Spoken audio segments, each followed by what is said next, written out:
আসসালামু আলাইকুম। আজকে আমি পুরো রান্নার একটা ব্লগ ভিডিও বানাবো। আমি এখানে ভাত চড়িয়ে দিয়েছি।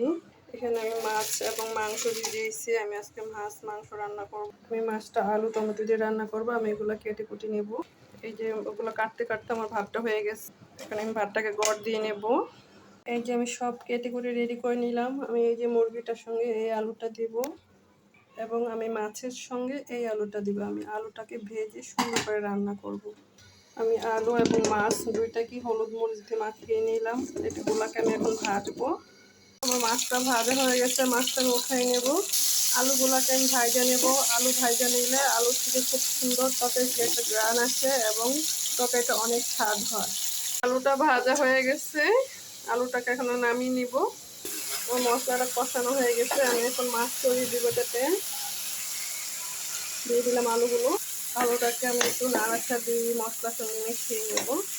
দিয়ে দিব টমেটো, কাঁচামরিচ দিয়ে দিলাম, পানি দিয়ে দিলাম। আমি এক এক করে মাছগুলো দিয়ে দিলাম। এই যে আমার তরকারিটা প্রায় হয়ে আসছে। এদিকে আমি মুরগিটা চড়িয়ে দেব। মশলাটা কষানো হয়ে গেছে, মাংসটা দিয়ে দিলাম, আলুটা দিয়ে দিলাম। আমি মুরগির সঙ্গে মুরগিটাকে আমি ভালো করে কষিয়ে নেব। এই যে আমার মাংসটা কষানো হয়ে গেছে, এখন আমি কিছুটা পানি দিয়ে দেবো।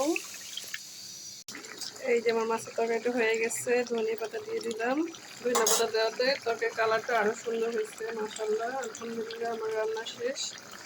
এই যে আমার মাংস তরকারিটা হয়ে গেছে, এখন আমি চুলা অফ করে দিব। হয়ে গেল আমার রান্না।